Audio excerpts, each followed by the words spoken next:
You've just joined the Frank Figliuzzi Show live, and I'm grateful that you did. And I think after you hear from our guest today, you're going to be grateful you're here.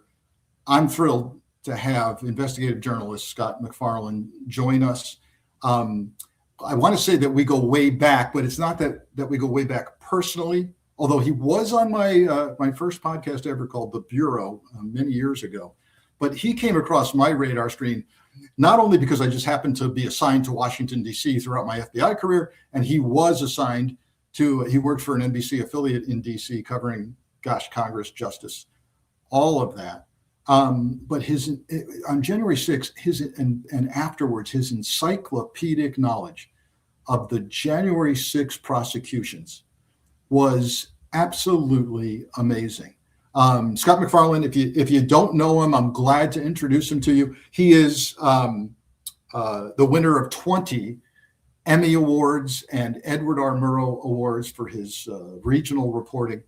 He's been with, as I said, NBC local affiliate in DC. Then, he's been at CBS News and as the justice correspondent. He's left there recently. We're going to talk about that. And now he's joined the ranks of independent media.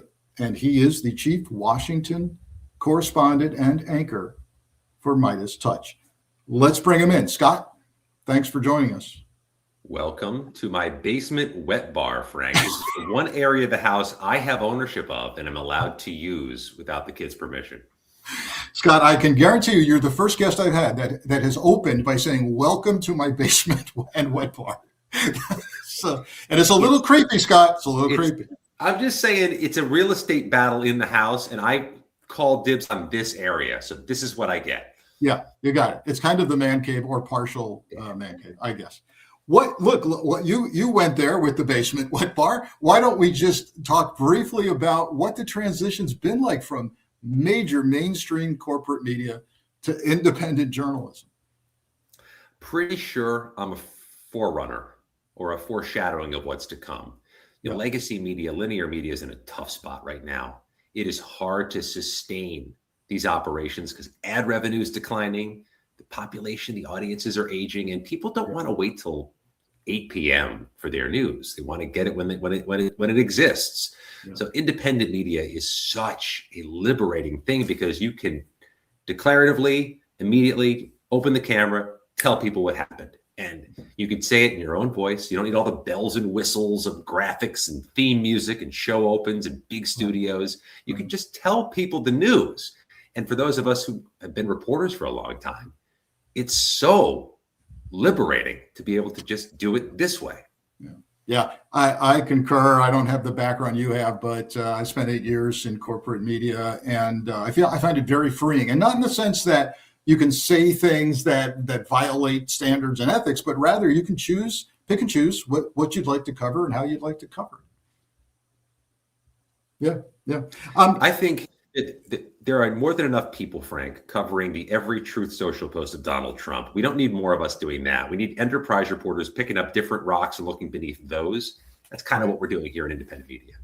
Yeah, indeed. And people like you are needed a great deal. Hey, let's go with kind of the breaking story, at least today, and none of it should surprise us. DOJ has said that Pam Bondi will not comply with the Epstein subpoena. She won't show up because, she doesn't work there anymore. Give us your thoughts and how you think this is going to go over in the hallowed halls of Congress, and particularly on the Oversight Committee. This is one of the least surprising developments of the week. In a week that's full of surprises, this ain't one of them. Right. Todd Blanche, the acting U.S. Attorney General, was indicating this, suggesting this was the case yesterday, that there's going to be an exit strategy to get Pam Bondi out of answering questions about the Epstein files. Mm-hmm. Democrats in the committee are going to say no, that the subpoena, which was passed by both parties, was not for the U.S. Attorney General. It was for Pam Bondi. They want to ask questions about what was done with the files in the first 14 months of the Trump administration, and she's the only one situated to answer some of those questions. So they're going to push for it. I'm not sure Republicans are thrilled by this on the committee either. They've given equivocating statements, not denouncing it or celebrating her absence.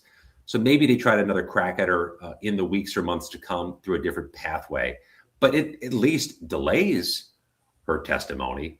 But that's not the issue, Frank. The issue is that this Epstein files controversy is what your doctor would call a chronic condition. It's going to be here for the rest of the administration. They cannot heal this wound. There are always going to be questions. There's always going to be an accusation that things are being covered up, that things are being masked. There's no way for the administration to prove otherwise. Even if they were being fully transparent, they can't prove it. These questions are going to hover over the administration till the last day.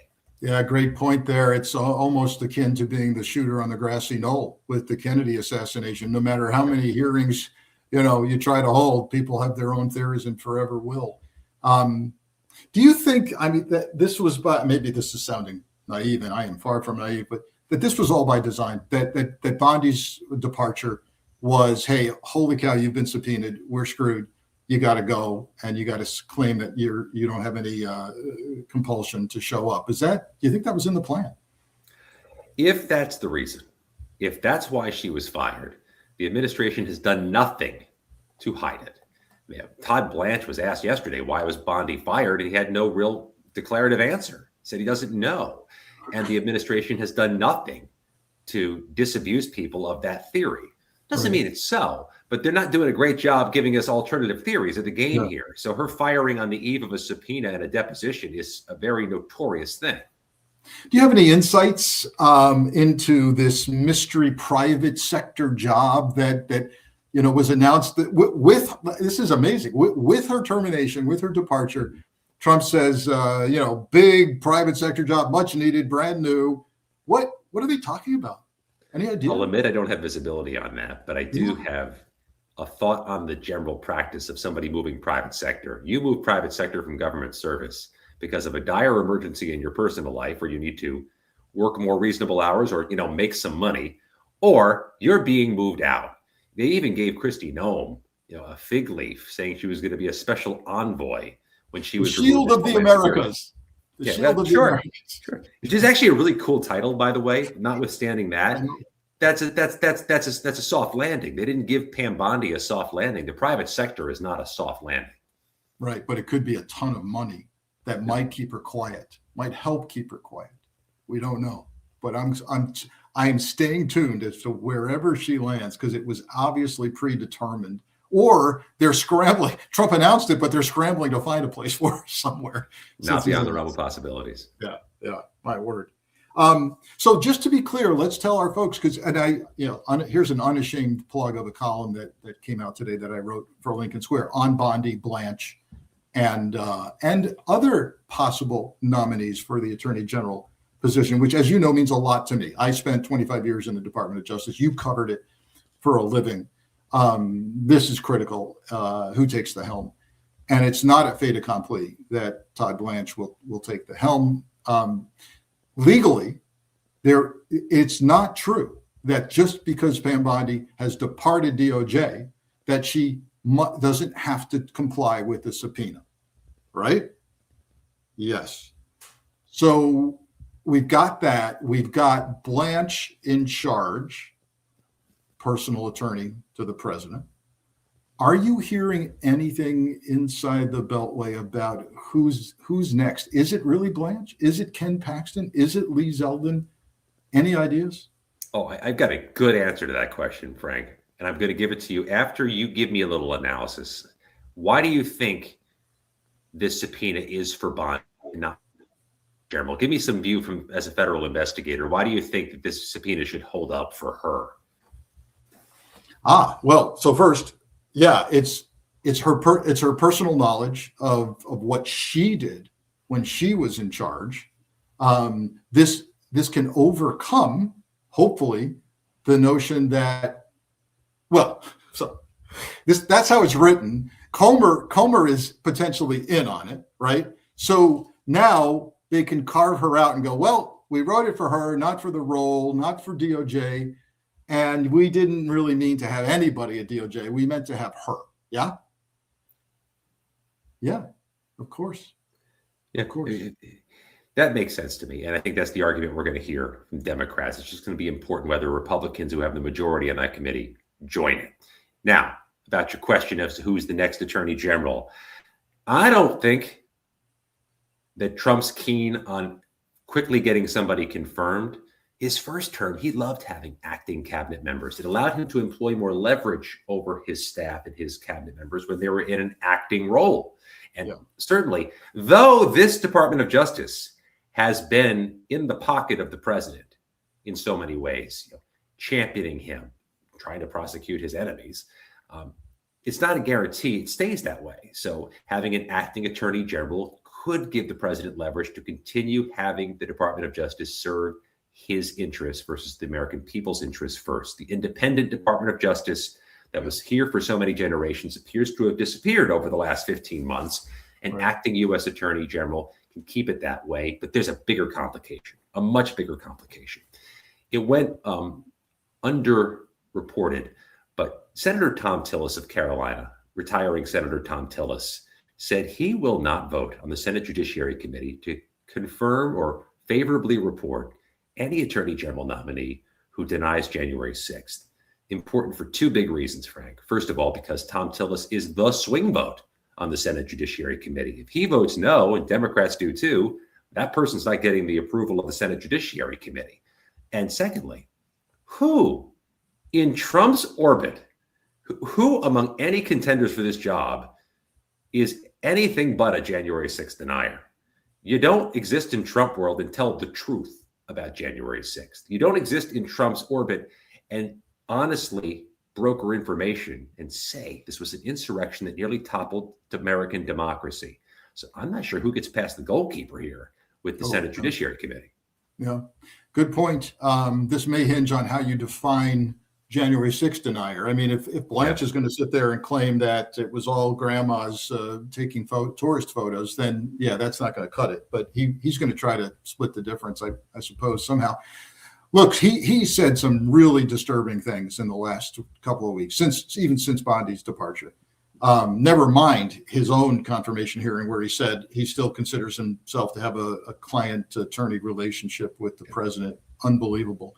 But stuff he said recently, with regard to the war in Iran, with regard to the president's outrageous claim that he was going to annihilate a civilization, he was asked at a press conference, what do you think of war crimes? And he said, we support the military. That was his response to a question on war crimes. Wow. Okay. That's a problem. He's also said at CPAC, I don't understand why people have a problem with ICE showing up at the polls. This guy, I mean, Pam Bondi actually was probably a little more savvy in terms of not even just in your face nonsense like this. And he's auditioning. And I quite frankly, I don't understand why a guy coming from the private sector, big money law firm, really needs this aggravation. You got any thoughts on this? You've watched Washington over the years. I do. On the last point first, why would somebody leave a lucrative white shoe job to take a position at the Department of Justice? I'm no expert at how the legal profession hires people, but I would think his paydays can be even larger after he goes back to the private sector, having made this pit stop as Trump's U.S. Attorney General. But about his audition, it's clearly an audition, Frank. He literally said yesterday in one of his answers about Trump, I love you, to Trump, as if Trump was listening and he wanted to get a favorable response. That sounds like an audition and a pretty blatant one. Yeah. He does something Pam Bondi didn't do. He actually gives and takes. He actually has news conferences and takes questions from anybody. Pam Bondi didn't do that in 15 months. She had incredibly limited public-facing events. And when she did, they curated certain questions from certain people to minimize risk. Todd Blanche is taking the questions. You may be dissatisfied with the answers.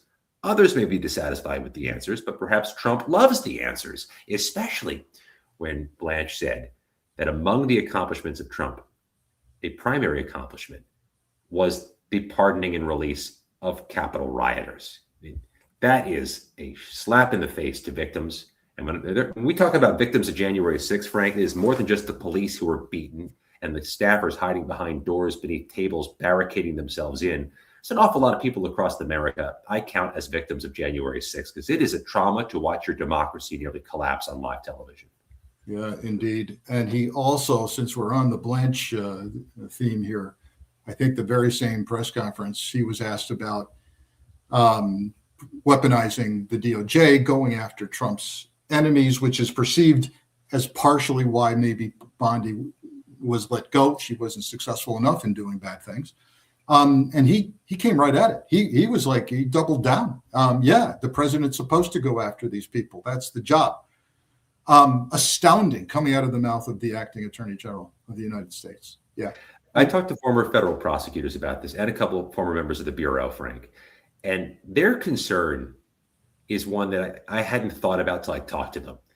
If you're going to nakedly weaponize the Department of Justice and the FBI to go after the president's enemies, you lose credibility, they say, with jurors. And not just in those cases, but the Department of Justice's biggest weapon when it goes into a courtroom is its credibility, its thoroughness, its reputation. You damage those things. You make it harder for prosecutors to, get convictions of child pornographers or would-be terrorists or kidnappers. And that sounds like it may be a bit fanciful, but if you lose your credibility, you lose your credibility no matter what case you're picking up.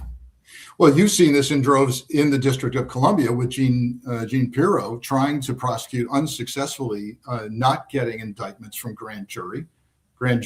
When you're going to prosecute somebody for throwing a sandwich, you lose credibility, and over again. And that is part of the larger discussion, Scott, of the damage that's been done to DOJ that's going to take years to repair. And you've got your sources. You talk to folks who are not only active, but now increasingly former DOJ. What are you hearing about the damage?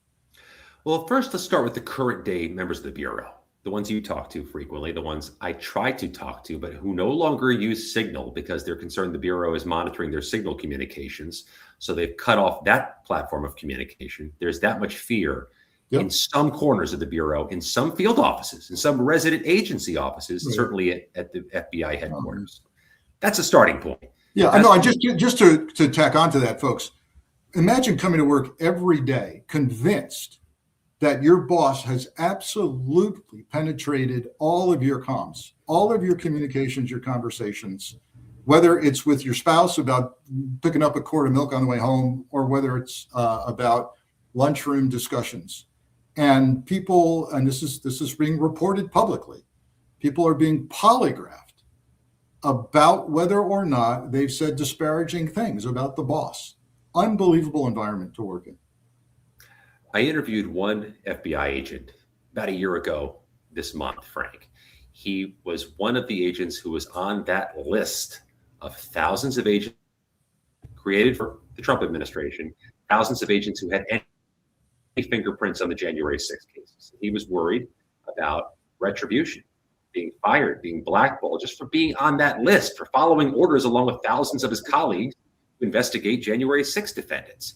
And to interview him, and I'm saying him deliberately, we had to mask his identity.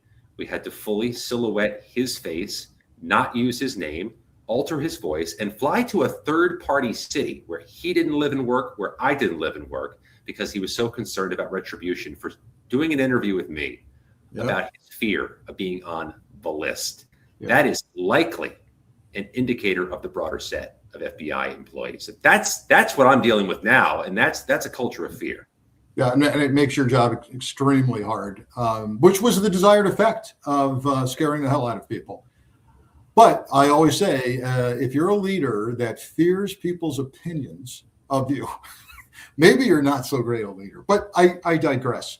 Look, damage done to the Bureau and to the DOJ by Pam Bondi, and now I think it's going to be worse, my own opinion, with Blanche.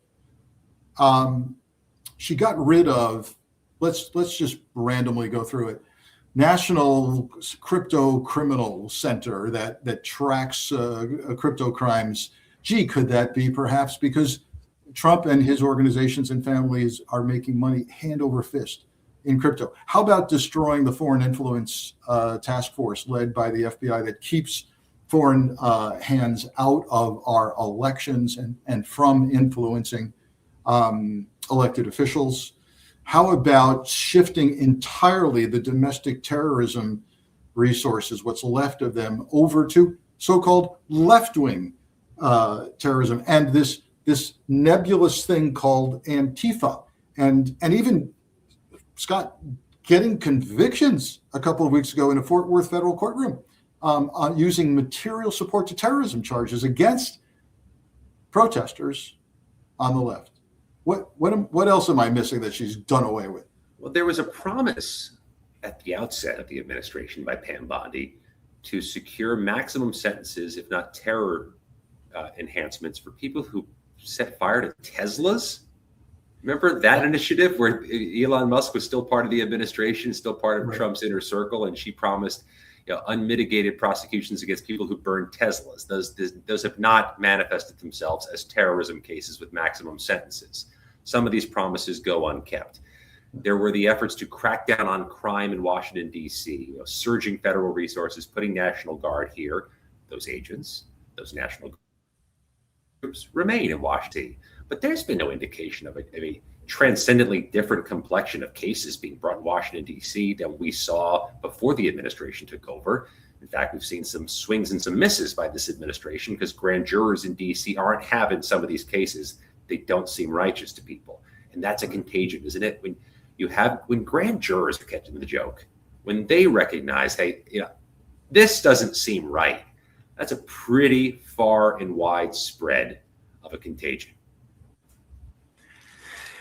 Yeah, and now Blanche has seen Bondi pushed out the door with unsuccessful attempts to prosecute Jim Comey, Letitia James, and others. And what's going through his head? Does he say, "Okay, I gotta draw this out.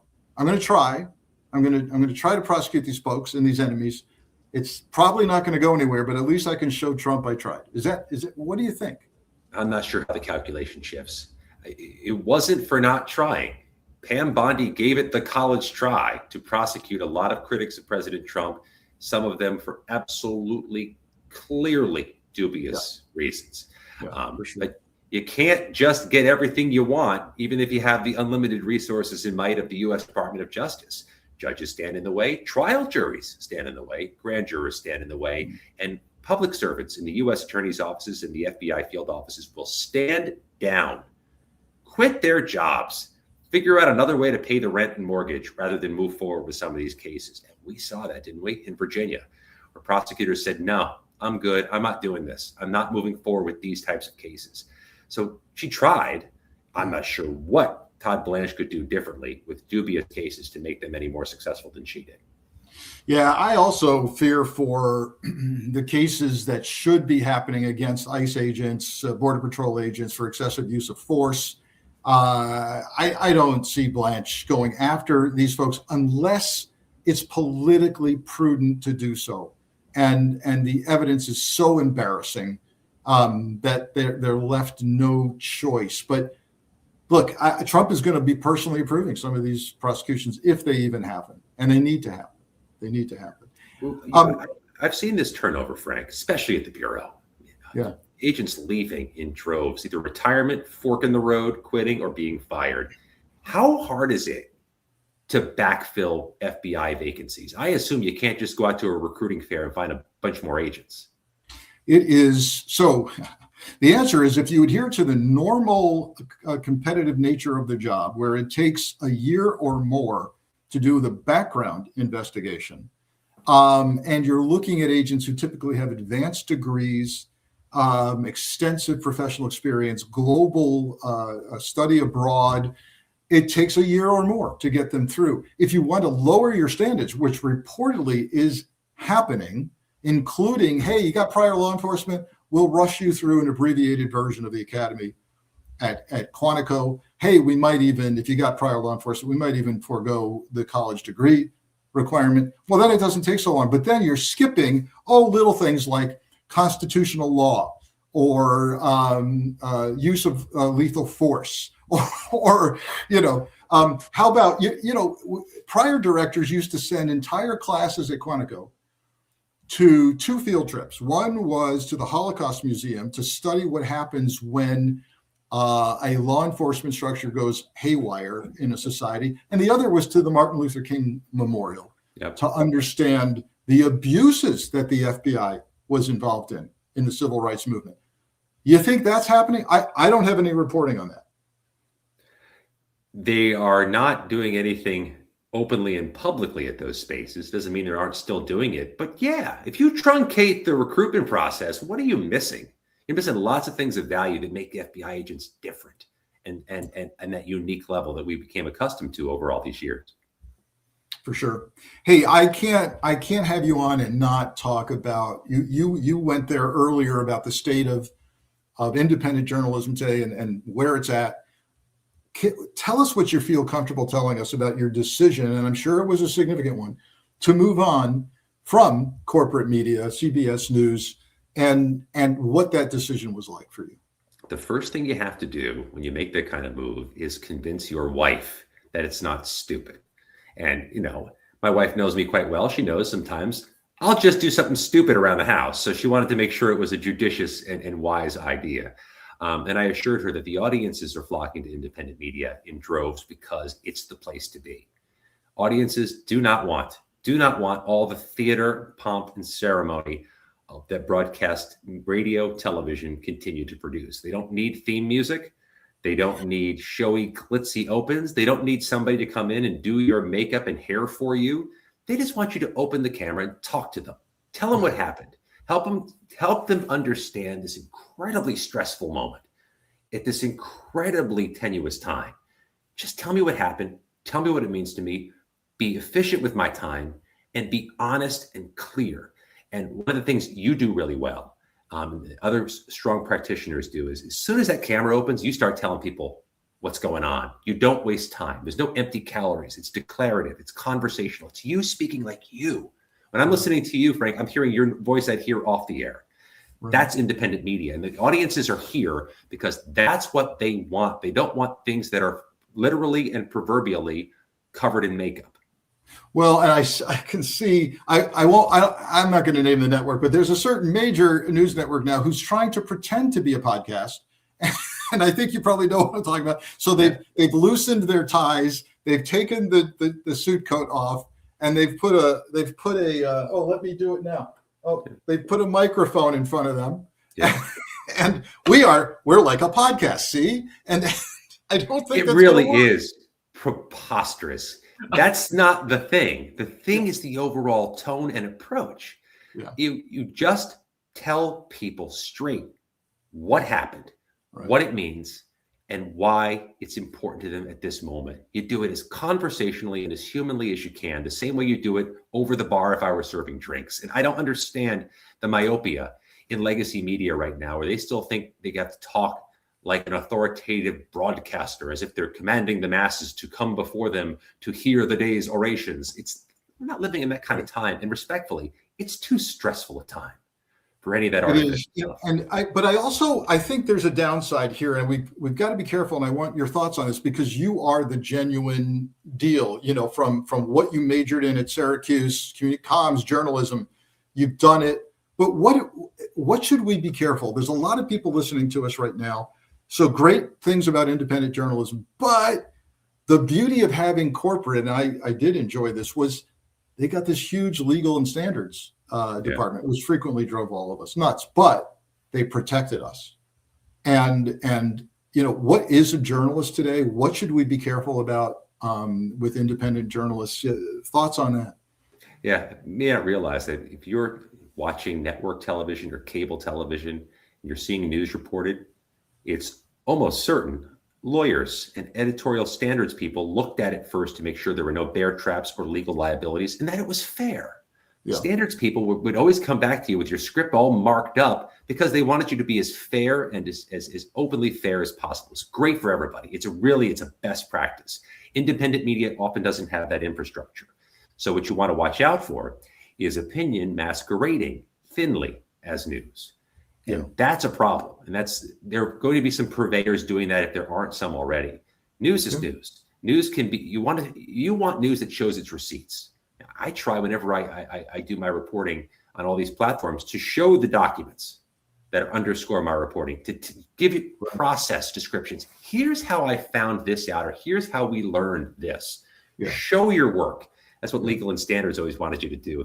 If you were going to accuse somebody of being civilly wrong in what they're doing in their business, show the litigation so people can see the foundation of it all. Show your work. Show your sources. And I think if you are mindful as an independent media consumer that you're looking at journalism and not opinion that has journalism as a fig leaf cover. Interesting. Yeah. Thank you. Hey, so hot story now. If it wasn't Bondi this morning, we've got to go back to Iran, the ceasefire, the threat to annihilate a civilization. Okay. So has anybody won? I'm looking at the money that Iran's going to make from letting ships through the Strait of Hormuz. Russia's made money on this. What did we get out of this? Are lawmakers talking about who won this thing? Is it too early to tell?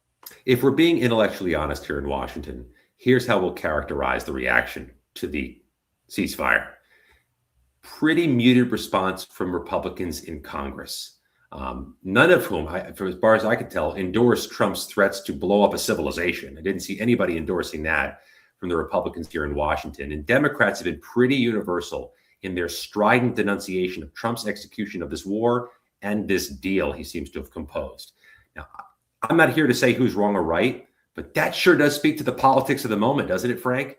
If Democrats feel safe, secure politically to go ahead and blast this at a time of war, that tells you how popular or unpopular this is with the public. If Republicans aren't celebrating this with cowbells and streamers and confetti, that tells you the politics of the moment. They're scared of it. And what a great observation that I think a lot of us are missing, which is it's been historically really bad form, to say the least, to criticize an administration during a war, regardless of what side of the aisle you're on. You and I are old enough to remember George H.W. Bush's approval rating in 1991. During a time of war, every American seemingly was behind Bush because it was a time of war. This is just different. Not saying who's wrong or right, but the politics are different here. Right. But if the Dems feel they've got the license to do it, they're doing it. And no one is saying, hey, you're not a patriot anymore. Right. You've got to fall into line with war crimes. No one is saying that. I think that's really important. And I got to tell you, from a counterintelligence standpoint, I 25 years in the Bureau, head of counterintel, I look at this as, what did we just do for Iran?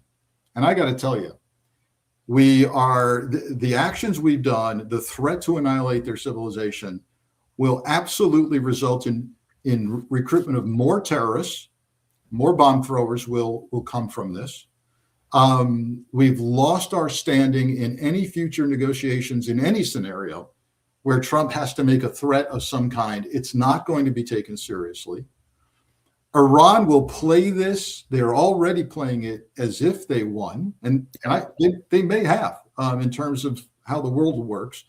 Latest polling out this morning, credible polling, something like 60% of Americans feel Israel has lost credibility. They have an unfavorable view of Israel. This is not working. and the idea that they'll still have their uranium, I don't, from a national security standpoint, I don't see how this has helped us. My opinion. I trust your opinion uniquely in the national security space. You have years of experience in this, and that seems to be pretty accurate read of things. The politics are always a little more art than science. Maybe Democrats in November are going to rue the day that they criticize this ceasefire or this war effort. Maybe there'll be a bloodletting politically for Democrats for not championing this, but they don't see any signs of that happening. So they are triumphantly criticizing it. And they feel that is a politically sound and righteous place to be. That's not a good sign for where the American public is going to be for Trump on this war. So lots of talk about the 25th Amendment and/or impeachment. And, I've talked about previously about how hard that is, particularly with a president who's been twice impeached and it didn't work. it's even the 25th Amendment requires the vice president, the cabinet, Trump can challenge that and would have to go to the whole Congress. But what is the buzz, if any, going on in DC right now over those issues? I'll let you know when I find the first person here who thinks that's actually a tangible, realistic idea.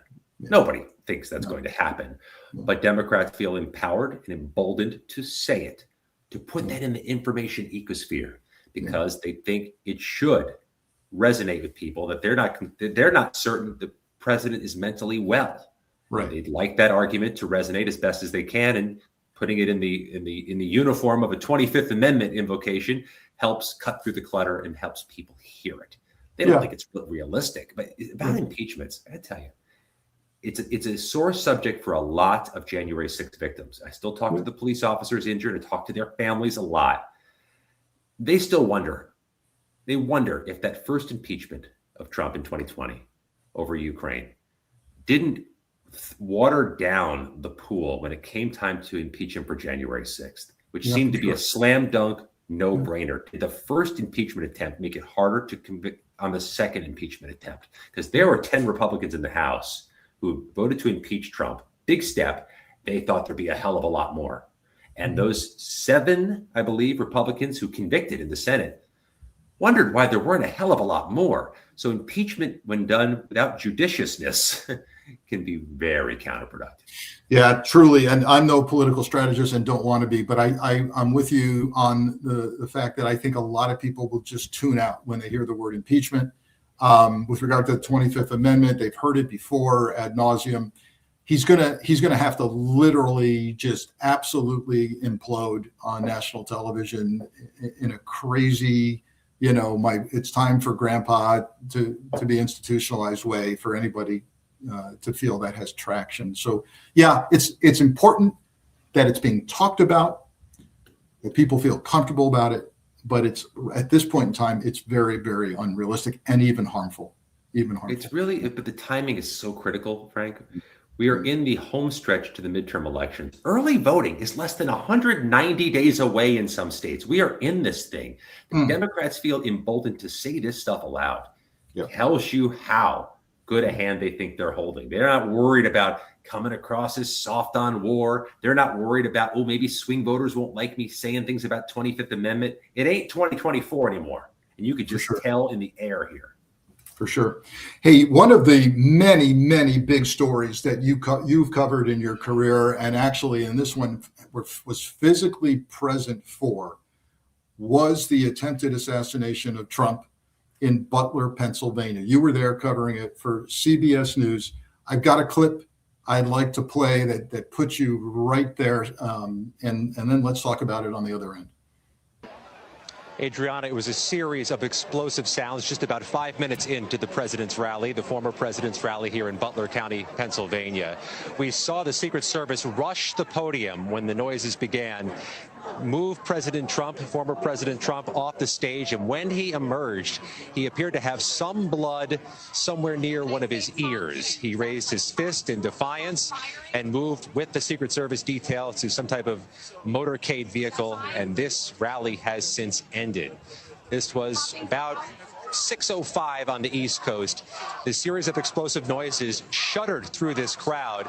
So many of the thousands of people here went to the ground as law enforcement, what appeared to be some form of paramilitary or Secret Service detail, rushed to the left side of the stage behind former President Trump. They appear to move someone or something out of the way. And now this crowd, this rally crowd, is departing. The former president has been moved off site. So first, kudos to keeping your cool and calm and reporting. Not a lot of people could do that as calmly as you did. What was that like, just being present for that?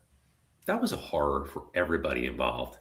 I have incredible empathy for the people who were near where those bullets hit. And obviously we lost a man from Pennsylvania that day. He was shot and killed just for attending a political event, which is it's a horror. And the others who were wounded just for showing up at a political event. There were kids in that crowd too, and you could hear them amid the chaos and the aftermath. And that's hard to grapple with. I was hiding beneath the press rafters when we realized it was bullets. I was perhaps the best situated. At least there was a place for me to duck and cover. Others were just out there exposed and wondering if they were going to leave that day.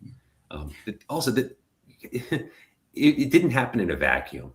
You can't tell from what you saw there on television, but it was roughly 90, 95 degrees in the baking sun. There was no shade. Those people at that rally, us included, were there for 7-8 hours because you had to get in there early to get a seat, to get security screened, kind of exhausted before the president even took the stage.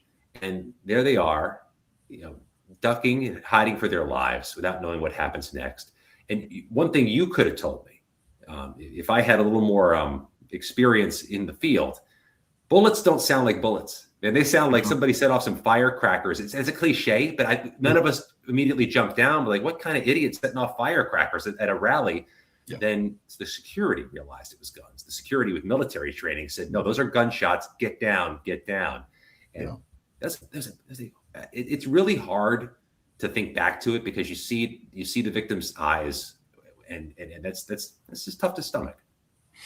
So yeah, unless you've been exposed to lots and lots of different kinds of gunfire, you don't realize what's happening. We are all tuned into movies and TV shows, and we think it's supposed to sound massive. Look, you're an investigative journalist. I'm a 25-year FBI investigator.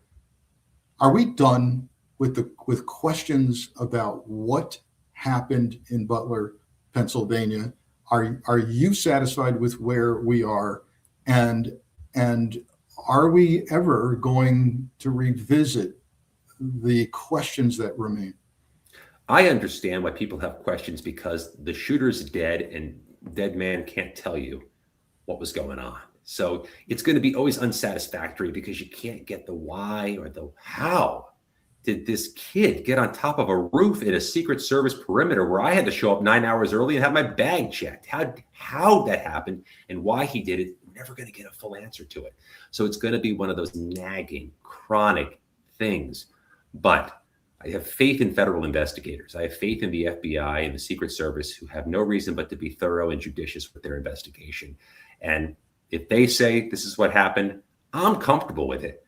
But it's always going to be a question because the dead person can't tell us all the things we want to know. In other cases, we get to hear some of what the motive was, how'd you pull this thing off? This is going to be the opposite always. And I'm actually somewhat surprised, just somewhat surprised. The president never talks about it. I mean, he brings it up every now and again, he's blessed by God, or that chart he saw that day and turned his head. It's wonderful. Doesn't really talk about it though. He milked it for a while, and now he's done. As you say, he's done talking about it. And I don't want to ascribe motive to that, but right. Dude, you're the only president of some people's lifetimes who was who was wounded by a would-be assassin. I hear a lot of dull stories that would be that don't need to be part of the conversation, where that one would be pretty compelling to hear more about. You mentioned your faith in the Bureau. I share that with regard to rank and file career agents. Yep. I don't know about what happens after they file their reports these days, though, Scott. And I will say this: I'll never forget Chris Wray, former FBI director, on the Hill testifying, and it slipped out of his mouth on this topic of Butler. It slipped out of his mouth that, I'm paraphrasing, but something like, it was probably a shot, but could have been a ricochet or something like that. And he immediately had to retract that and come out with a statement. I think within hours, the FBI came out with a statement saying, "Hey, no, Trump was shot." So even for those in the firearms world who know that round from that kind of gun doesn't just glance off the tip of your ear, even the logical statement of Ray, which is, I don't know, it could have been a ricochet, could have been shrapnel, even that got him in deep, deep trouble. So at a minimum, I'm comfortable saying that the showman Trump milked it, and we're not going to see his so-called medical, his ER visit. We're not going to see any serious documentation of that, because I don't think there's any serious injury that happened there. What beyond that we're missing, I'm not sure. And I understand when the shooter is dead, why mysteries linger. There's no way to avoid it. I'm far more troubled by the active, intentional theories, false theories that still circulate around January 6th. That is a politically motivated whitewashing set of lies that are done with no evidence, with no credibility, and those have gone further and wider than Butler. I mean, those are ones that they're clearly deliberate lies. Yep. Yet those have incredible currency with some subset of Americans, and it is a malignancy in our democracy that haunts us to this day. Yeah, I totally agree. It was an insurrection, nothing more, nothing less. We had people convicted of seditious conspiracy, and now that has been erased or attempted to be erased from our history. Scott MacFarlane, I am thrilled that you were here today. I know you've got tons of requests for this. Where can people follow you and get more of your news and analysis? Thank you for asking. First of all, we're going to do this again real soon because this is the best part of my week so far. I have a daily editorial note I post on Substack every morning between 7 and 8 a.m. This is the same note I used to circulate inside CBS News to all the managers, yes, to Barry Weiss and all the producers. Hundreds of people would read this thing. It's the what's going to happen today that's going to be news and how we need to approach it. Stuff you can't find on other sources, stuff you can't Google, or it isn't on press releases. It's the insider editorial information. I now make that available to you on Substack. I'm quite confident, unlike some of my former colleagues at previous employers, you're actually going to read the thing.